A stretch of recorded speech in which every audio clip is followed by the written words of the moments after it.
Bonjour à tous. Alors aujourd'hui, je reçois pour cette série autour d'être parent et plus particulièrement être mère pour cet épisode, Milady Ogier. Bonjour Milady. Bonjour Audrey, merci pour cette invitation et je suis ravie d'être là avec toi et tous tes auditeurs et auditrices. Merci à toi et merci pour ton temps. Alors, je vais te poser une question parce que, alors là, Monstrueusement Humain voyage un petit peu aujourd'hui parce qu'en fait, on est plutôt dans le sud avec toi, la Milady, Oui, dans le sud de la France, de la France. pour être Pardon. précise, parce que je viens d'un sud encore plus au sud. Oui, Mais oui, on est dans le sud de la France, tout à fait, à ok. Toulouse Et donc, précisément. à Toulouse, et peut-être tu vas nous envoyer un peu de soleil parce que ici, c'est pas top top. Alors, c'est pas gagné, C'est pas gagné? c'est pas gagné. Ok, bah c'est rassurant en fait. On dit toujours ouais le sud. Eh bien non. Eh bien, en ce moment, il pleut tous les jours. Voilà. Mais bon, c'est vrai que ça dure jamais aussi longtemps que par chez toi, je pense. Ouais. En tout cas, c'est pour expliquer aussi que voilà, dans nos croyances, il fait toujours beau dans le sud. Eh bien non. Tout à fait, c'est une croyance, effectivement, on est bien Voilà. d'accord. Et un premier shoot dans cette croyance. Alors, Yes. Milady, si je t'ai invitée aujourd'hui et si tu as accepté, c'est parce que voilà, j'avais très envie de faire parler alors des hommes, mais aussi des femmes autour de être mère. Parce que je crois qu'il y a vraiment besoin, je vais utiliser un terme familier, dézinguer ce mythe et cette image encore très présente autour de la mère. Et je me suis dit qu'avec tes différentes casquettes, ça pouvait être très intéressant. Parce que tu es maman Oui, et d'une grande famille, en tout cas assez grande. Euh, oui, Tu es podcasteuse d'un podcast tout qui à s'appelle Maman Active. tout Donc, à on fait. plonge dans le cœur du sujet. Et puis, tu as aussi une casquette de coach et on en parlera tout à l'heure par rapport à ton expérience de terrain. Ça marche. Et donc, je me suis dit, bah voilà, là, tu es une des perles de cette série, voilà, précieuse. Donc, est-ce que tu peux peut-être nous décrire ta famille déjà? Enfin, tu es maman de... Je suis maman de 4 enfants. Donc, déjà, donc, je suis Milady Ogier, hein, comme a dit Audrey. Et donc, je suis maman de 4 enfants, 4 garçons précisément. Donc, il y a beaucoup de testostérone chez moi parce que mes 4 enfants, en fait, j'en ai 2 qui sont en plein dans l'adolescence et 2 qui sont qui sont un peu plus petits, donc de 5 ans à bientôt 17 ans l'aîné. Ouais. Donc, j'ai des âges très différents. Et voilà, et puis donc je suis finalement à la fois cette maman-là, mais pas que, parce que je n'aime pas du tout qu'on me résume à ma maternité, parce que ce n'est qu'une partie de qui je suis, parce que je ne suis Hmm. pas née maman, hein, voilà, jusqu'à preuve du contraire, à la naissance, on n'est pas maman, hein, bon, sauf Ouais. si vous me dire si c'est pas ça, mais je pense que quand je suis née, je n'étais pas du tout prédestinée forcément à être maman. Et donc, du coup, je suis aussi avant tout une femme aujourd'hui. Et une femme, comme tu disais, multiples facettes, multiples casquettes, et qui n'a pas envie qu'on la mette dans une case, qui n'a pas envie de correspondre à une norme imposée, qui refuse même les normes imposées, parce que pour moi, il n'y a pas de norme en fait, si ce n'est celle que nous choisissons nous-mêmes de Hmm. construire pour nous-mêmes par rapport à notre vision de ce qu'on désire dans la vie. Et donc, dans Maman Active, donc c'est pour ça que j'ai créé Maman Active, pour partager ce message-là aux mamans qui peuvent justement subir cette pression pour reprendre, pour te plagier, Audrey, de la normopathie. Quand on est maman, il faut, je dois, il faut, je dois. Ben, moi, je dis non à ça. C'est pas le il faut, je dois, même si, bien évidemment, on a des responsabilités, on a des obligations parfois, c'est vrai, mais ce statut-là de maman, cette casquette-là de maman ne se résume pas à des responsabilités et des obligations. Et derrière toute responsabilité et toute obligation, pour moi, la première étape, c'est le choix. Hmm. Voilà. Ouais, merci. Merci. Alors, ton discours, il est super parce que c'est un discours, Mhm. j'ai envie de dire, en tout cas super pour moi. Aujourd'hui, je le trouve très intéressant. Mais ce qui m'intéresse, c'est que, OK, t'en es arrivé là, tu as créé des choses Mhm. par rapport à ton vécu. Mais si on fait un petit peu machine arrière, tu es devenue maman, donc il y a 17 ans. Est-ce que tu pourrais nous livrer les pensées qui t'ont traversé, les scuds qui t'ont touché? Enfin, tu vois, tout ce truc qui, par rapport à un mythe, alors moi j'aime parler de ce mythe, hein, parce que un mythe, ça peut être très joli, mais ça peut être une vraie prison ou un vrai poison. Et donc, par rapport à l'idée que tu avais d'être mère, qu'est-ce qui s'est passé entre l'envie d'être parent et puis ces différents enfants? Ça a été quoi tes révélations et tes souffrances? Moi, ce qui m'intéresse, c'est ça. Ah là là, je pourrais pas tout te dire, il y en a trop, mais je vais Ouais, essayer d'être synthétique et d'aller à l'essentiel, on ouais. va dire. Mais Et déjà, ce déjà, sera pas mal. et Déjà, puis ce sera pas déjà, mal, je pense. déjà, tu dis il y en a trop. Enfin, déjà, c'est très Oui, intéressant. C'est-à-dire que oui, voilà, ouais, oui. Il faut être conscient de ça parce que c'est ça la vérité en vrai. Tout part d'un choix et d'un désir, comme tu l'as dit. Donc, moi, j'aime bien dire que le désir d'enfant est arrivé chez moi comme une envie de pisser. Pardonnez-moi l'expression, mais je pense que vous pouvez du coup comprendre que c'est vraiment ah, c'est arrivé, c'est pas quelque chose que j'avais programmé, c'est pas quelque chose que j'avais planifié ou anticipé. Ça m'est tombé dessus quelque part en me disant, ah oui, ça y est, j'ai envie. Ça venait de là, ça venait des tripes, ça venait de quelque part. ok, Et là, j'ai dit à mon chéri à l'époque, ça y est, j'ai envie d'être maman, on va faire un bébé. go! Et, euh, et voilà, c'est parti. Et là, on commence les tests, enfin les tests, les travaux pratiques, comme je les appelle. Et là, déjà, devenir maman a commencé là. Et la souffrance a commencé là aussi. Parce que ça ne s'est pas fait du jour au lendemain. Et quand on a un désir comme ça, Ouais. qui vous attrape au plus profond de vos tripes et que vous n'arrivez pas à l'assouvir malgré ce que vous mettez en place, ah ben, c'est déjà une souffrance en fait. Oui, surtout à l'heure Et ensuite, actuelle. Surtout à l'heure actuelle oui, où on pense, enfin, à l'heure actuelle, même si c'est 17 ans en arrière, où on pense mm, que on maîtrise tout ça. C'est-à-dire qu'on n'en veut pas, on n'en a pas, on en veut, on en a. et on a bien la preuve depuis la nuit des temps finalement, en vrai, que ça marche pas comme ça. Hmm. La maternité, ça marche vraiment pas comme ça. Et on n'a pas la maîtrise de tout, en fait, du tout, Hmm. du tout. Et ensuite, donc, j'arrive enfin à avoir ce bébé. Ça a pris presque, oui, quasiment plus d'un an pour que la petite graine s'installe. Et au final, j'arrive à avoir ce bébé. Et là, dès la grossesse, c'est très compliqué pour moi. J'ai eu beaucoup de mal à accepter la transformation de mon état physique.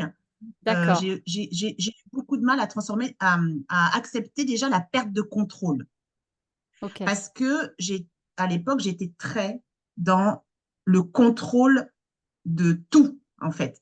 Et la grossesse, c'est bien un moment où tu contrôles, en tout cas pour moi, je l'ai vécu comme ça, où tu ne contrôles rien. Alors, tu Et ça, dirais, déjà, ça a été une souffrance pour moi, OK, vraiment. quand tu dis perte de contrôle et tu parlais du physique, tu aurais un exemple sur donc Oui. Et je te parle pas que du physique, hein, je te parle du physique et du psychique aussi, hein. OK, Je te parle du OK. corps, de l'esprit. C'est-à-dire qu'avec les hormones, je contrôlais mes réactions, je comprenais plus mes réactions, je comprenais plus mes émotions, je comprenais rien du tout. Hmm. J'avais des réactions que je n'avais jamais eues avant. Au niveau du goût, bah, j'avais des goûts que j'avais jamais eu avant. le corps que je ne reconnaissais pas. Je pleurais devant le miroir quand je me voyais nue. Enfin, voilà, c'était un truc global. Ouais. Donc, Un et donc, tsunami. un tsunami total, un Mm. tsunami d'émotions contradictoires qui a été très difficile pour moi à gérer parce que autour de moi, personne ne comprenait mon état. Personne ne comprenait que je puisse être dans cet état-là alors que j'étais en train de vivre le plus merveilleux des moments dans la vie d'une femme. Je Bien portais la sûr. vie. Comment pouvais-je être aussi finalement triste de porter la vie? Mais Comment pouvais-je en souffrir? Tu oui, vois, si je c'était peux ça me la permettre, question ouais. qui était sous-jacente dans les réactions autour de moi à l'époque. En fait, ce qui me vient là, c'est, si je peux me permettre, c'est qu'en fait, tu osais exprimer ton ressenti. C'est-à-dire qu'au lieu d'entretenir ce mythe qui commence dès le départ, hein, bien sûr, je suis enceinte, je suis très épanouie, tout est beau, je suis sur mon petit nuage. En fait, toi, tu étais tellement au contact de ton ressenti et que tu l'exprimais qu'en fait, ça venait heurter l'extérieur, l'entourage. Complètement. Ok. Complètement. Et quand tu heurtes comme ça à l'extérieur, eh bien, malheureusement, eh bien, il y a des réactions aussi que tu reçois du coup sans avoir demandé à les recevoir qui ne sont pas Ouais. forcément agréables. Et donc, ça t'enfonce encore plus dans cet état permanent d'incompréhension et finalement de solitude face à ta réalité au moment T. Alors, Et donc, qu'est-ce oui. qui se passe justement? C'est intéressant, même Mhm. si voilà, il faut pas qu'on reste trop longtemps à cet endroit-là. Mais qu'est-ce qui se passe quand l'entourage réagit et qu'on est dans une expérience en fait carrément nouvelle, carrément chamboulante, parce il faut arrêter de se voiler la face. Voilà, quand on devient Obélix et enfin voilà, je veux dire, ça c'est ce qu'on voit extérieurement, mais on peut imaginer intérieurement tous les chamboulements qui ne se voient pas. Donc, qu'est-ce qui se passe dans la tête et dans le cœur d'une femme quand l'entourage, quelque part, émet une certaine hostilité ou une certaine incompréhension? Eh bien, moi, en tout cas, ce qui s'est passé pour moi, c'est que je me suis sentie très, très seule. Je me suis sentie abandonnée aussi Hmm, par des personnes qui, pour moi, étaient censées être là pour moi, étaient hmm, censées un peu comme dans un rite de passage, parce que pour moi, c'était un peu ça. Celles qui sont ouais. passées par là avant moi, je m'attendais à ce qu'elles me tendent la main. Mais c'est pas arrivé. Du coup, j'ai dû chercher des solutions ailleurs que dans cet entourage. Et c'est Ouais. ce que j'ai fait justement parce que j'étais vraiment, vraiment pas bien. Et j'avais la chance d'avoir cette conscience-là de me dire, OK, laisse tomber, ils comprendront pas.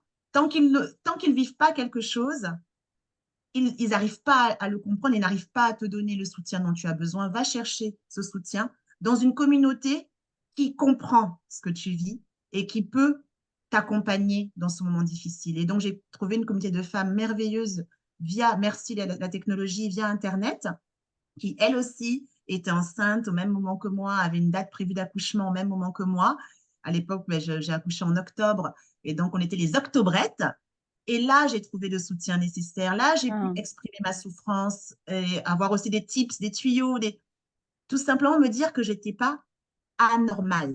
Ouais. En fait, tu as eu quand même cette sacrée tu ne t'es pas jugée en fait, parce que tu aurais pu, enfin, tu vois, je veux dire, c'est des moments où on pourrait avoir confiance alors je vais dire en les femmes, parce que oui, malheureusement, enfin, et j'en parle là dans l'épisode d'intro sur être parent, je parle de ce proverbe africain, il faut tout un village pour élever un enfant, et je crois tellement à ça. Et en fait, Et je me c'est dis, tellement vrai. et voilà. Et je me dis, en fait, dans un moment comme ça, en plus, je me permets, mais de par ta culture, moi, je pourrais fantasmer le fait que, mais forcément, toi, Milady, tu as été entourée, puisque culturellement, on peut penser, enfin, voilà, moi, comme ça, d'une façon très courte, je vais dire, ben oui, as des origines africaines, mais forcément, que toi, aucun souci. Eh ouais, eh ben non. Eh ben non. Non, après, j'ai été entourée. Oui. Mais ce que je vais te préciser, c'est qu'on ne peut donner que ce qu'on a soi-même.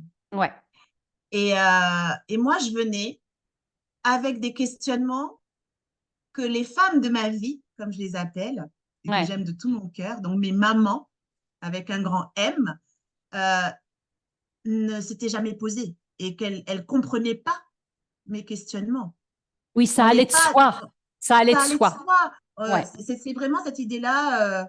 Ça va, ça fait des générations et des générations qu'on fait des enfants, que la grossesse, que ceci, bon, qu'est-ce que tu as à en faire tout un plat? C'était un peu ça ouais. que j'entendais en fait.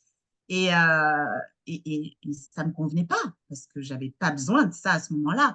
Elles m'ont entourée par rapport à comment elles-mêmes ont été entourées et les Oui, autres avant elles, etc. Sauf que moi, j'avais besoin d'être d'autres. entourée différemment, Ouais, tu vois. ouais. Ouais, merci, merci de dire ça et merci de mettre en lumière, et ça, j'aimerais tellement que tout le monde entende ça, hommes et femmes. Ce n'est pas parce qu'on attend un enfant, qu'on est une femme, qu'on a un enfant qui grandit dans son ventre, que ça va de soi pour nous, dans notre cœur et dans notre corps. J'aimerais C'est... bien rappeler quand même ici, si tu permets, Audrey, Oui, que oui, je te permets. ça peut pas aller de soi. En fait, on n'est pas préparé à ça. On a développé du coup aucune habitude qui peut correspondre à cet état de fait. C'est un bouleversement physiologique, psychologique, sur lequel on n'a pas forcément l'accompagnement nécessaire. Ensuite, il n'y a pas de mode d'emploi pour élever un enfant.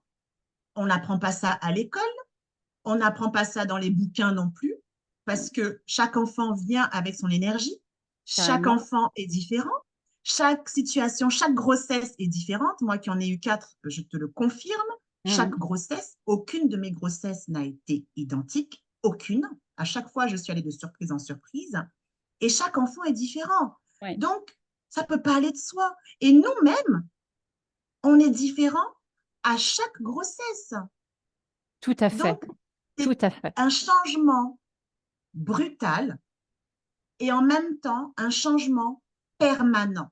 Mhm. Ça demande une force à la fois physique, à la fois mentale, à la fois psychologique, à la fois spirituelle Mhm. pour arriver à amener ses enfants jusqu'à ce qu'ils soient des adultes autonomes.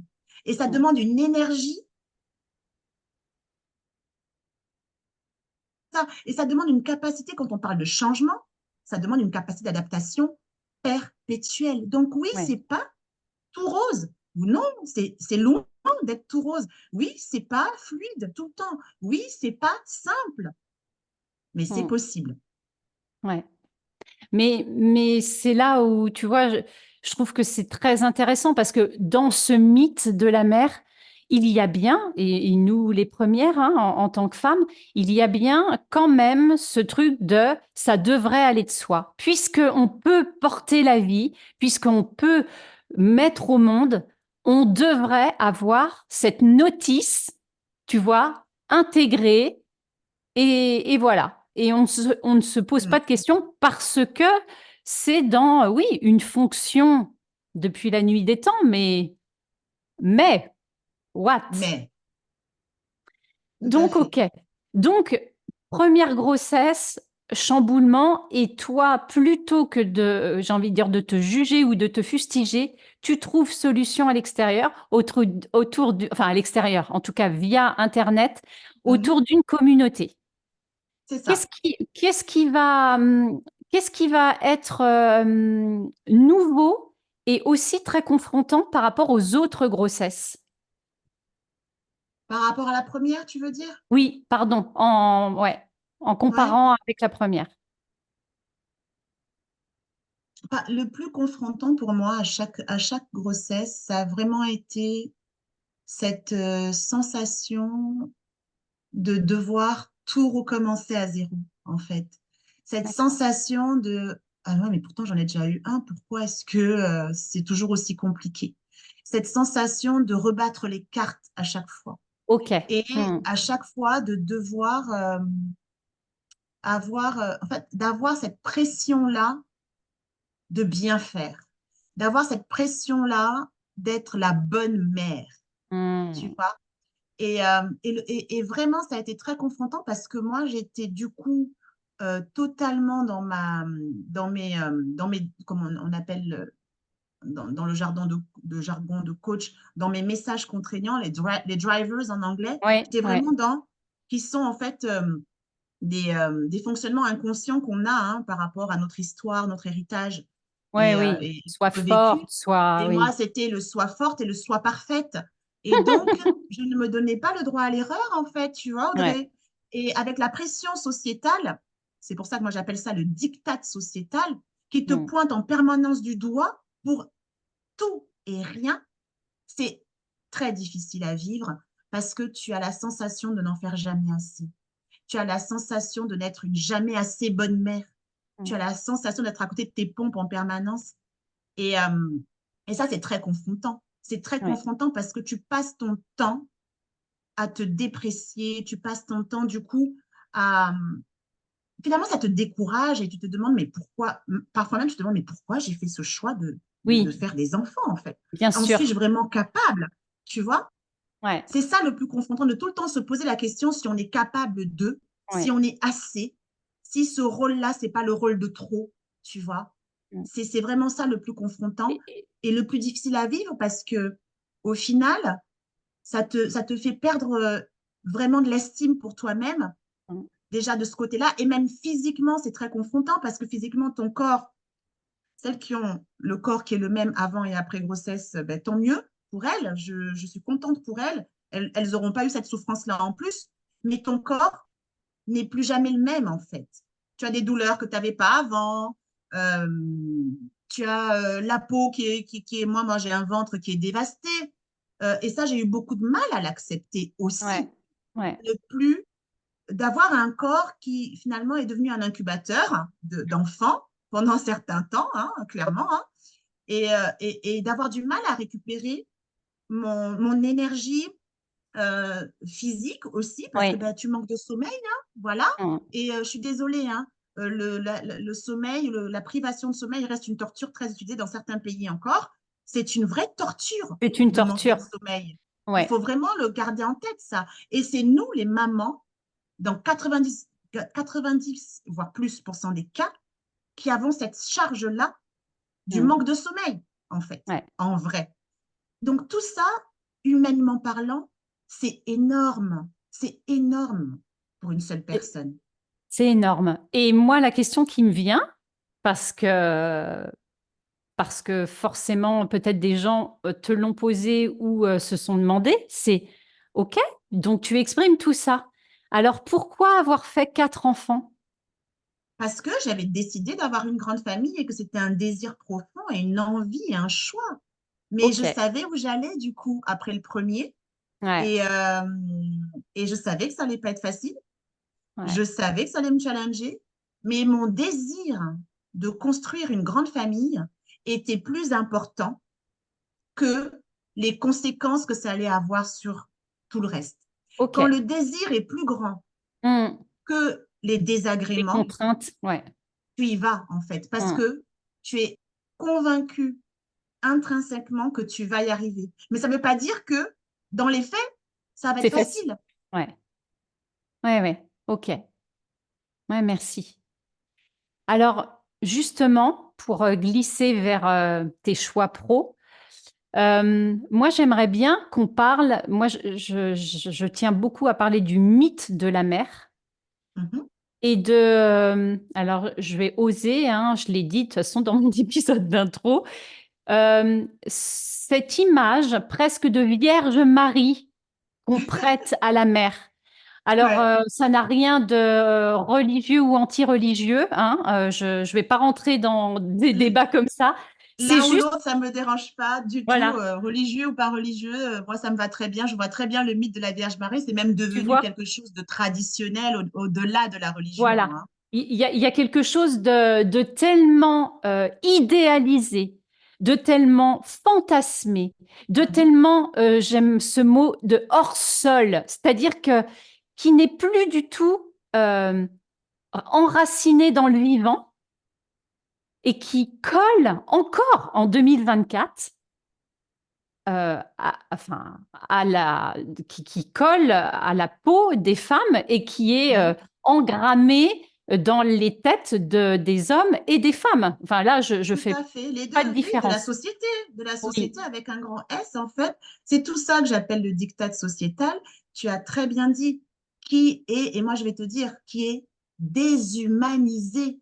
La carrément. Vierge Marie, excuse-moi, elle était peut-être de chair, mais c'est un symbole spirituel, c'est Ouais, un symbole divin. Alors, il faut que les gens se rappellent bien que le divin et l'humain, c'est pas la même chose. On a une part de divin en nous, pour ceux qui y croient, dont je fais partie, mais nous mhm. ne sommes pas Dieu. Non. Donc, comment voulez-vous aller associer une caractéristique divine à une femme qui est tout simplement et avant tout un être humain? Mm. C'est ça que les gens ont oublié. Et les femmes elles-mêmes, et les mamans actives que Oui, j'accompagne, c'est ce que je fais oui. avec elles. Je leur dis, vous êtes devenus des fers humains et vous avez oublié que vous étiez avant tout des êtres humains. Ouais. Donc, si on se reconnecte à notre humanité, tous ensemble, hommes et femmes confondus, et qu'on regarde la vie d'une maman, les challenges de la maternité, sous le regard de l'humanité, je pense que ce mythe tombe très vite, en fait. Sauf qu'on ne le regarde pas sous le regard de l'humanité. On oublie, en fait, que ben, une maman, c'est un être humain et qu'elle fait comme elle peut, en fait. Et que ça peut lui arriver, par exemple, de se dire, mais pourquoi j'ai fait cet enfant? J'en peux plus de ce gosse. Je n'en peux plus. Ça peut lui arriver même de dire à son enfant, non, mais toi, j'aurais jamais dû t'avoir, en fait. J'ai fait une grosse erreur. Parce que simplement, elle arrive à un stade où elle n'en peut plus. Parce Mm. que tout être humain qui est extrêmement challengé à plusieurs niveaux, comme je l'ai dit, je répète, corps, esprit, mental, psyché, à un moment donné, ça explose en fait. Et Ouais. qui sommes-nous pour venir pointer du doigt ces femmes? Et ces gens qui les pointent du doigt, si tu regardes bien, n'ont pas traversé le quart de la moitié du millième de ce que ces mamans-là traversent. Tu vois? Mm. Et c'est ça, quand l'être humain commencera à raisonner en humain, en mettant l'humanité au centre du débat, on n'aura plus ces sujets-là. C'est Et sûr. j'œuvre tous les jours dans ce sens-là à mon petit niveau pour ramener de l'humain dans tout ce que je fais, que ce soit dans le Mm. perso comme dans le pro. Ouais. Alors justement, pourquoi? Qu'est-ce qui t'a fait en tant que donc maman de 4 enfants? Qu'est-ce qui t'a stimulé pour créer ton podcast Maman Active et pour devenir coach et donc auprès des femmes et des mamans actives? Hmm. Qu'est-ce qui a fait le déclic? Il y a 17 ans, mon premier fils, le tsunami d'émotions Ok. dont je t'ai parlé, et ce sentiment de solitude, de dévastation, et toutes Hmm. les épreuves que j'ai eues après. Mais le déclencheur, ça a été quand je suis devenue maman. Quand Ouais. je suis devenue maman, je ne me suis pas reconnue. Quand je suis devenue maman, je me suis perdue dans un trou noir. Quand je suis devenue maman, je me suis dit, mais mon Dieu, mais j'avais rien compris à la vie, en fait. Mais qu'est-ce que je m'en suis imposé des choses? Et je me suis rendu compte au fil du temps dans mon cheminement et en continuant mon expérience de maman et en la développant, en multipliant les risques et en allant jusqu'à 4, qu'au final, j'avais intégré beaucoup de choses, j'avais intégré beaucoup de solutions que je Oui. recherchais à l'époque de mon premier, grâce au regard des autres. Je me suis rendu compte de ça, au regard bienveillant de personnes de mon entourage et même de personnes qui ne me connaissaient pas et qui me posaient toujours la question, mais comment tu fais? Mais comment tu fais, Milady? Et là, je me suis dit, bah, peut-être qu'il y a un truc dont je ne me rends pas compte. C'est la fameuse zone de génie dont on parle. Cette zone dans laquelle vous faites les choses avec facilité, avec légèreté, et vous ne vous rendez pas compte que c'est un talent unique que vous avez, et c'est les Ouais. autres qui le voient, parce que pour vous, c'est rien. Pour vous, C'est c'est normal. banalisé. C'est, tu sais, c'est quand moi j'aime bien dire, c'est pas parce que c'est normal que c'est banal. Exactement, c'est tellement bien dit, Audrey. C'est Ouais, tellement bien dit. On le voit comme banal. Et c'est ça, au fur et à mesure d'entendre ça de l'extérieur, d'avoir des retours comme ça, je dis, mais ouais, il y a quand même un truc. Et de rencontrer des femmes en souffrance aussi. ouais. Ça m'a beaucoup, euh, ça m'a beaucoup touchée, en fait. Et là, je me suis dit, il y a quelque chose à faire pour ces mamans. Et du coup, c'est ça qui a fait en sorte que je décide, après mon quatrième enfant, il y a 5 ans, de chercher en moi dans quoi je voulais contribuer encore et encore. Et Hmm. j'ai fait ce travail-là de recherche et je me suis dit, ben ouais, c'est là qu'il faut que j'aille contribuer autant que faire se peut pour permettre à ces mamans-là de pouvoir se réaliser en se libérant de tout ce qui les entrave et qu'elles puissent enfin se réaliser et ne plus jamais être soumises à ce fameux diktat, à ce fameux regard des autres, à ce fameux jugement permanent qui existera toujours. Et moi, le but que j'ai avec ça, c'est de leur apporter les outils nécessaires pour qu'elles Hmm. deviennent, comme j'aime dire, musclées de l'intérieur Ouais, et qu'elles soient capables d'activer leur habileté à répondre, leur responsabilité, mais dans le sens d'habileté à répondre aux situations que la vie va leur apporter et qu'elles ne soient plus soumises à ce diktat dans le sens où qu'elles ne soient plus soumises en permanence sans se rendre compte hein, au regard des autres et aussi à, à, à cette victimisation aussi dans laquelle on peut entrer en se bien sûr. disant c'est pas Ouais, ma faute, c'est la faute de ma mère, de mon père, de mon ouais. manager, de mon voisin, de ma voisine, de la collègue, tu vois. Hmm. Parce que quand on est dedans, dans ce trou noir, on s'en rend pas compte en fait. Et on a besoin d'une main tendue, on a besoin d'une main bienveillante qui sait par quoi on est en train de passer et qui peut nous apporter de vraies solutions concrètes en fait. Et c'est Ouais. ça, j'ai voulu être la main tendue que je cherchais Hmm. désespérément à l'époque pour toutes ces mamans actives-là en fait. Ouais. Merci de dire ça parce que moi, je crois, et pour avoir traversé des choses très proches des tiennes, que dans ces moments-là, avant même les outils, on a tellement besoin d'un regard extérieur qui est là pour te dire, je te comprends. Ça Yes. existe et je te comprends. Parce que, en fait, avec cette espèce d'omerta liée à ce mythe, eh bien, moi, j'ai combien de fois, en me permettant sur d'autres sphères pro de dire, ah mais oui, mais c'est tellement difficile et des fois nos enfants on n'en peut plus, des femmes me dire, ah, bah c'est pas souvent qu'on entend ça. Et tout de suite d'avoir cette lueur Mmh. dans leurs yeux de, ah, ok, sans trop, sans dire plus, ah, ok, toi On se comprend. ouais, on se comprend, tu as ressenti ça. Donc en fait, tu es en train de me dire que je ne suis pas un monstre. Mais c'est ça, Exactement. mais c'est énorme. C'est C'est énorme. énorme. C'est énorme. C'est le premier pas vers une libération, en fait, de se dire, je ne suis pas seule, en fait. Ouais, Je ne suis pas seule. D'où, tu vois, moi, ça a démarré à ma première grossesse quand je suis allée chercher à l'extérieur s'il y avait des gens qui pouvaient me comprendre. C'est ça dont ouais, j'avais besoin. Qu'on ouais. me dise, je te comprends, Milady, tu n'es pas un C'est ça. extraterrestre. Tu n'es pas folle, tu n'es pas un monstre. Et Voilà. être mère, ça inclut tous ces ressentis-là. Oui. Ce n'est pas être une Vierge Marie. Ouais. Non, Euh, complètement. Et je te dirais même, c'est marrant ce que tu me dis là, ça me fait penser à une expérience que j'ai eue il n'y a pas longtemps du tout, il y a une dizaine de jours. Donc, en ce moment, mes ados, j'ai juste envie de les fracasser, tu vois. Et je le dis. mais Et au moins, j'assume c'est dit. totalement. Ça enlève C'est de la dit. pression. Et, et je ne suis pas un monstre. Et s'il y a des parents d'ados qui écoutent, ils vont se reconnaître. Ils vont dire, ah, Milady, elle a tellement raison, ces ados, parfois, on a vraiment envie de les fracasser. Et donc, j'en parlais, en me disant, non, mais là, moi, j'en peux plus. Et donc, et justement, j'ai utilisé ce fameux proverbe de chez nous, et où j'ai dit, bon, maintenant, on a toujours dit qu'il fallait tout un village pour élever un enfant. Sachez que maintenant, moi, je m'en lave les mains, parce que là, je dois préserver mon énergie. Je remets l'enfant au village, le téléphone est là, débrouillez-vous, mais ce sont vos enfants, parce que là, moi, je vais les fracasser. Tu vois? Donc, c'est quelque chose qui est finalement cyclique. Et c'est OK, en fait, parce que vos enfants, ils vont vous challenger jusqu'au bout. Hmm. Jusqu'au bout. Et moi, j'aime bien dire que c'est le seul contrat à vie, en fait, Ouais. vos enfants. Et j'adore cette chanson, je ne sais pas si tu la connais, de Linda Lemay, Une mère. Ah ouais, ouais. J'adore cette chanteuse canadienne. Ouais, ouais. Et elle est parolière, j'adore ça. Et à la Mm. fin, dans cette chanson, elle dit une phrase, mais qui me touche, où elle dit, ce n'est que à la fin, en fait, qu'elle va se permettre de fermer enfin ses deux yeux à la fois. Le jour de sa mort, quoi. Ouais. Mm. Et c'est Ouais. ça, une mère, Mm. en vrai. Mais, je suis désolée, nos enfants, mais très régulièrement, ils nous gavent.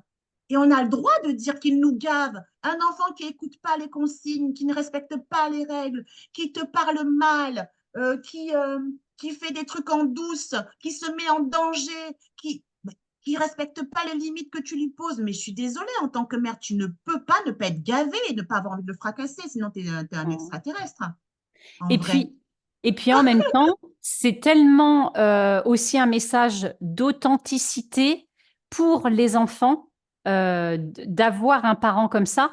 Et en même temps, c'est aussi une posture très rassurante parce qu'en fait, derrière, c'est malgré tous les côtés pas jolis que je te fais vivre, maman ou papa, mais en fait, malgré tout ça, tu m'aimes quand même. Eh oui, eh Et oui. ça, moi, si tu savais, c'est un truc, je l'ai compris, mais je l'ai pas compris tout de suite, tu vois, dans la parfaite. Et je trouve que c'est Ouais, tellement précieux. C'est OK. très. Là, tu Mais c'est ça, m'emmerdes. Là, mais ouais. je t'aime, en fait. C'est ça qu'on appelle l'un des premiers besoins fondamentaux de l'enfant pour qu'il évolue correctement et qu'il ne soit pas trop perturbé à l'âge adulte. Mm. Besoin d'amour inconditionnel. Inconditionnel. C'est ça, l'amour inconditionnel. Mon enfant, je ne l'aime pas parce qu'il fait tout bien. Mm. Je l'aime, point. Mm. Quoi qu'il fasse. Ouais. Et là, d'ailleurs, il y a une personne qui m'a challengé un jour quand je lui parlais comme ça. J'ai dit, moi, j'aime mon enfant, quoi qu'il fasse. Ah ouais, si ton enfant est tue quelqu'un, tu l'aimeras quand même. S'il va en prison, machin. Je dis, ben oui, je l'aimerais quand même. Il y a une différence entre l'enfant, l'amour que je lui porte et mon jugement sur l'acte qu'il aura posé. Bien Carrément. évidemment que je serais dévastée si mon enfant tue quelqu'un et va en prison pour ça. Mais j'aimerais toujours mon enfant. Ouais, merci de dire ça, parce que ça, c'est vrai que c'est une conversation moi que j'ai eue avec mes garçons des fois, en leur disant, mais forcément que si vous faisiez quelque chose enfin, de dramatique, ce serait normal que vous soyez punis, mais Mm, pour autant, je serai toujours votre mère et je serai mm, toujours là pour vous, en fait. mm. Mais hein, ça fait Eh oui. partie des challenges. Ouais, Exactement, merci exactement. de Donc dire oui, ça. c'est pas facile, c'est pas facile. Et j'aimerais parler d'un autre sujet aussi où je trouve que les mamans sont très pointées du doigt. C'est le non-désir d'enfant, tu vois. Les mamans et les femmes. Donc Ouais, celles qui n'ont pas encore eu d'enfants et qui n'en veulent pas, et celles qui ont eu des enfants et qui n'en veulent plus. ouais, Et moi, j'ai été pointée du doigt là-dessus. Et jusqu'à aujourd'hui, hein, comme je ne suis pas encore en âge de ne plus avoir d'enfants, n'est-ce pas? Et régulièrement, on me dit alors, Milady, à quand le cinquième? Et moi, je réponds, ben, toi, commence par en faire un deuxième et puis on en reparle.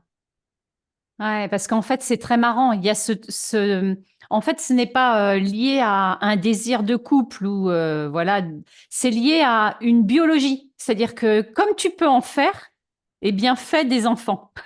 Et que surtout, tu en as déjà fait quatre, alors un de plus, c'est rien. Oui, c'est rien, c'est Et vrai. quand j'entends ça, je me dis, waouh, waouh, waouh, waouh, tu vois. Ouais. Tout ça, ça fait Et- partie de la pression qu'on te met aussi, des étiquettes qu'on te met aussi. Euh, et c'est très désagréable, en fait. Les gens ne se rendent pas compte. Hein. C'est pas forcément malveillant, hein. Attention non, quand les gens bien disent sûr, ça. Hein. bien sûr. Mais c'est très désagréable. C'est très, très désagréable. Et d'avoir l'impression de tout le temps avoir besoin de se justifier. Je comprends que certaines femmes en aient assez parce que ça demande quand même un certain développement personnel pour arriver à répondre à ce genre de personnes sans en être impacté, tu vois. Oui, oui.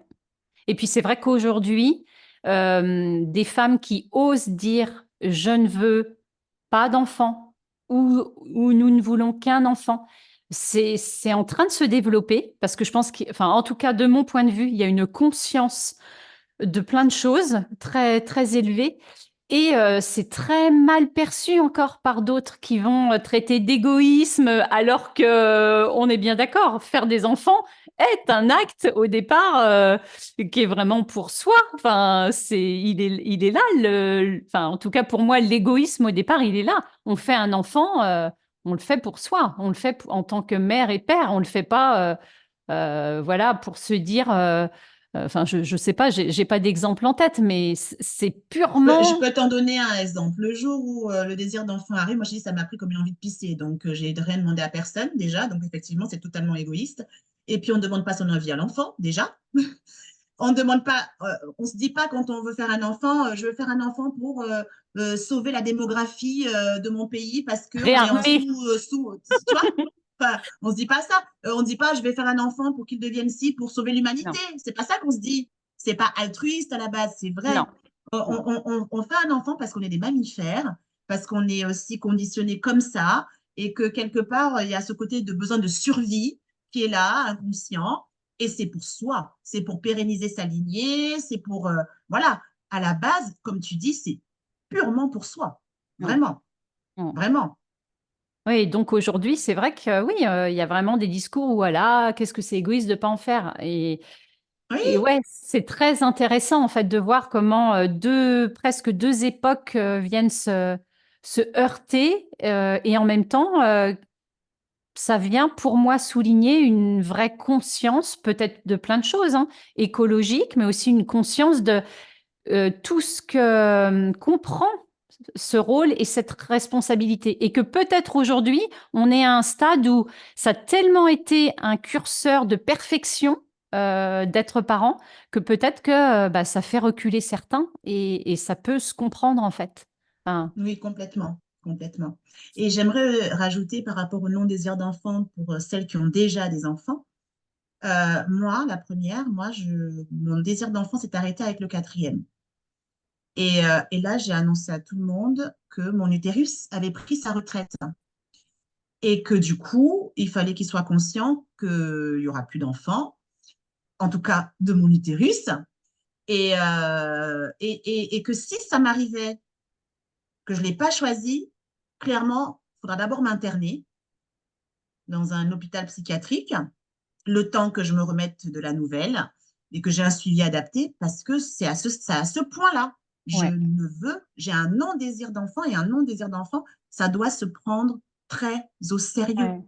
Pour la Parce que sinon, sécurité de ça la peut. famille aussi, Exactement, sinon ça peut aller au drame, en fait, vraiment. carrément, Donc, carrément. c'est important, je voulais vraiment le dire, parce que c'est important. Qu'on ait eu des enfants ou qu'on n'ait pas eu, quand il y a un non-désir d'enfant, c'est impératif de ne pas le prendre à la légère, vraiment, vraiment. Mm. Et arrêter de mettre la pression à ces femmes qui expriment un non-désir d'enfant. C'est leur choix, elles ont le droit et elles font de mal à personne. Faut arrêter, quoi, en fait. Faut arrêter. C'est pas X ou Y qui contrôle l'utérus de X ou Y, quoi. Chacun, faut laisser les femmes libres de contrôler ce qu'elles font avec leur utérus. Voilà. Merci. Merci. Ouais, ça, je pourrais en reparler autour d'un épisode avec des livres qui sont sortis, Mal de mer et Hmm, une autre journaliste ou sociologue israélienne qui a fait témoigner des femmes qui sont restées anonymes, voilà, sur hmm. des regrets ou des choix de ne pas être mère. Et voilà, c'est encore très, très dangereux en fait d'exprimer ça. Oui, c'est très tabou. On parle beaucoup. Alors là, en veux-tu, en voilà, de celles qui ont un désir d'enfant et qui n'y arrivent pas. Mm. Ça, c'est pouf, pléthore, mais le non-désir d'enfant est tout aussi puissant que le désir d'enfant. Donc, le désir d'enfant non comblé, c'est une souffrance Bien énorme. sûr, bien Et sûr. le non-désir d'enfant qui aboutit à un enfant, c'est une souffrance tout aussi énorme. Oui, Il faut que les oui, gens en soient conscients, en fait. oui. Carrément. Ouais, je suis tout à fait d'accord avec toi. Pour clôturer, parce que voilà, le temps passe à une Mhm. vitesse de dingue, j'aurais bien voulu quand même, peut-être que tu éclaires sur les cas, peut-être à travers ton expérience, les cas extrêmes, les souffrances rencontrées, ce qu'expriment les femmes, comment ça se manifeste. J'aimerais vraiment qu'il y ait un panel Hmm. de ta part. Alors, euh, premier cas qui me vient en tête, c'est une de mes coachées qui a une grosse, grosse souffrance identitaire suite à la maternité. Et elle s'est perdue totalement en devenant maman. Elle a eu 3 enfants coup sur coup. C'est-à-dire, elle a eu 3 enfants en 5 ans. Donc, tu vois bien que c'est très, très rapproché. Et 3 enfants en 5 ans et une femme brillante, belle carrière, etc. Donc, toute sa vie a été totalement bouleversée par la maternité. Elle s'est totalement perdue. Elle ne sait plus qui elle est. Mm. Enfin, je ne sais pas si tu te rends compte Si, si, je... de ne plus avoir, enfin, tu ne sais plus quelle est ton identité. Depuis, il y a vraiment un avant et un après, ce qui Mm. a entraîné de la dépression, ce qui a entraîné un burn-out aussi, donc dépression en dehors du travail, mais un burn-out au travail qui est aussi une dépression, mais due au travail, qui a entraîné également des problèmes de couple, qui a entraîné des problèmes avec ses enfants. Bien sûr. Et J'allais dire, forcément, le danger derrière, c'est tout ça. Et pouvant engendrer de la maltraitance parfois. C'est-à-dire que il faut pas se leurrer. La maltraitance, c'est pas pour le plaisir de maltraiter. C'est que des fois, il y a une telle impuissance et un tel malaise que, ben, en fait, le mal part dans tous les sens, en fait. ben, c'est ça, c'est complètement ça. Donc il y a ça, cette perte d'identité importante qui fait que Ouais, la famille se disloque, c'est compliqué, etc. Donc, c'est des conséquences pas négligeables. Et il y a aussi le cas de maltraitance où, au final, en devenant maman, c'était très compliqué pour elle. Et en plus, le compagnon n'a pas assumé le rôle de père. Donc, elle a perdu le compagnon. Le bébé avait avait quoi, presque 18 mois. Donc, le compagnon est parti, les a abandonnés. Et mm, donc, du coup, elle en a voulu à son enfant. mm, C'était la faute de son enfance. Elle avait perdu l'amour de sa vie. ouais, Donc, voilà, ça, c'est une des conséquences aussi terribles qui peut arriver dans la maternité, en fait. Et ouais, donc, quand une femme comme ça se retrouve perdue comme ça émotionnellement et n'en peut plus tout simplement de voir son enfant, d'ailleurs, petite parenthèse, l'enfant était le portrait craché du papa. compagnon. Mm, Du coup, elle a dû, le temps de se remettre, confier son enfant. Elle avait cette chance-là quand même de pouvoir le confier à sa mère, mm, par exemple, ouais. pendant 2 ans quand même. Ouais, Il mais a fallu encore faut-il avoir un relais, parce qu'en plus, c'est pour ça que j'ai dit, elle avait la chance d'avoir ce ouais. relais-là, donc elle a pu fonctionner comme ça. Mais quand tu n'as pas de relais, comment tu fais? Mm, Comment tu fais? Il y mm, a un autre cas bon, qui est moins dramatique que celui-là, parce que au passage, il y a eu de la maltraitance sur le petit, etc., etc. Elle était, donc, quand elle confie l'enfant à sa mère, elle était à 2 doigts de perdre la garde, en fait, du petit. eh oui. Un autre cas, c'est le cas physique, clairement, ou dépression par rapport à la prise de poids. J'ai eu ça aussi, où Ouais. elle a totalement, en fait, elle est devenue obèse au bout du deuxième enfant. Vraiment, elle n'a jamais réussi à perdre ce poids-là. Et c'est une lutte quotidienne pour elle. Et c'est vraiment quelque chose qui lui prend toute sa tête, ses pensées, c'est tout. Tout est focus sur ça. Sa vie est devenue un enfer concernant l'alimentation, l'activité Ouais. physique, etc., etc., etc., etc. Et c'est compliqué du coup dans sa vie de couple aussi, c'est compliqué, voilà. Donc il y a des choses qui sont très compliquées parce que tu vois, je t'en parlais, c'est corps, esprit, mental, etc. Donc toutes les femmes que j'accompagne jusque-là, toutes celles que j'ai accompagnées jusque-là, ont toutes eu des parcours de vie assez compliqués déjà dans leur enfance, Mm, qui se répercutent dans leur vie d'adulte et encore plus exacerbés quand elles deviennent mamans. ouais. Elles se prennent un effet boomerang en devenant maman qu'elles ne comprennent pas en fait. Mm, Parce que entre l'enfance, l'adolescence et l'âge adulte avant la maternité, elles se disent, je m'en suis sortie, j'ai fait de bonnes études, j'ai un boulot, machin, je coche toutes les cases. Ça y est, je fais le bébé, machin, youpi, nana. Le bébé arrive, et ben en fait, qu'est-ce qui se passe toute ma vie? Et pourtant, j'ai toujours cru que c'était ça qui était le je mieux pour moi, gérais. Mm, tu vois. Et c'est vraiment ça, c'est un tsunami.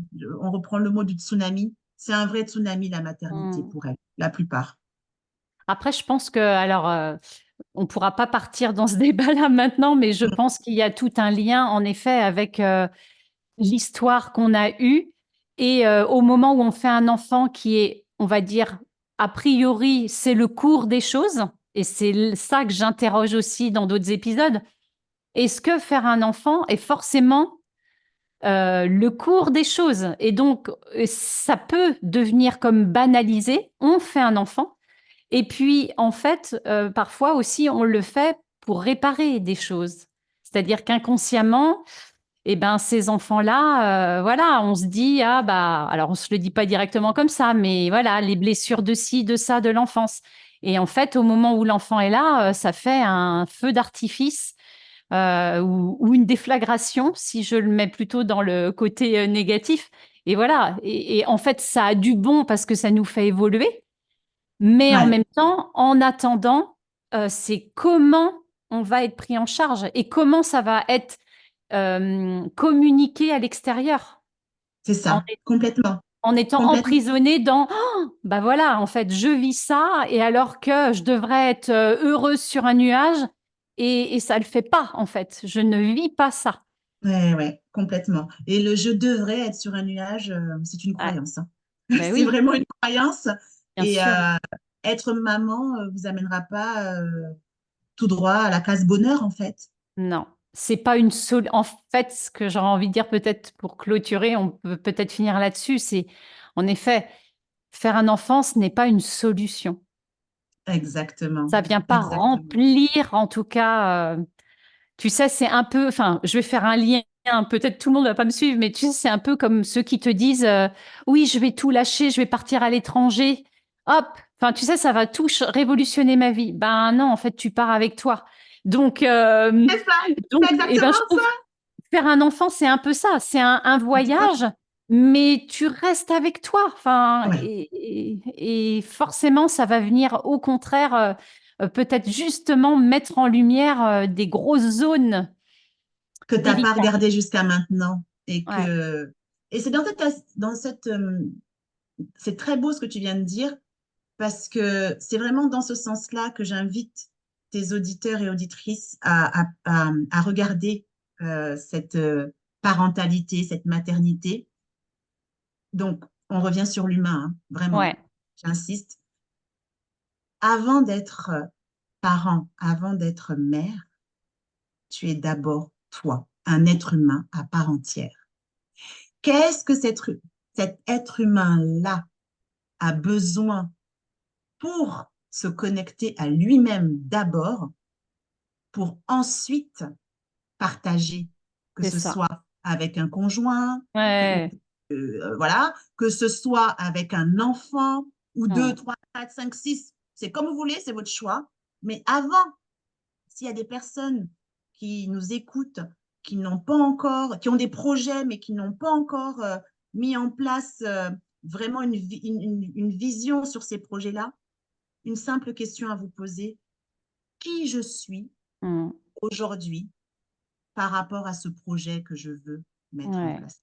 Qui je suis en fait? Avant d'aller sur le comment je fais, commencez à vous demander qui vous êtes aujourd'hui. Mm. Et là, vous allez pouvoir toucher du doigt ce que vous avez besoin d'éliminer parce que vous ne voulez plus être cette personne-là. Donc, vous voulez vous débarrasser et faire le ménage. Vous allez soulever toute la poussière, vous avez mis sous le tapis, vous allez la sortir et la nettoyer vraiment.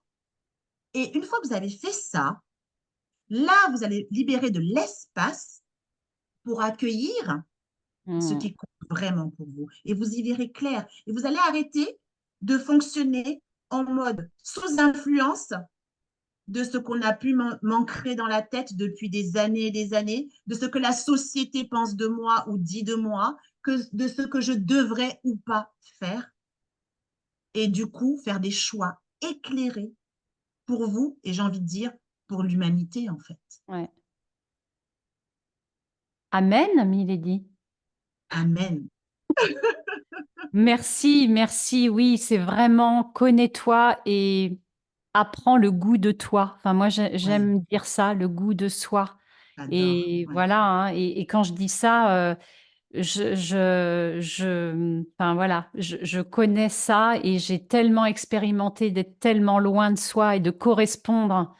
Mais c'est du suicide à petit feu. Donc vraiment, merci pour ces derniers mots, Milady.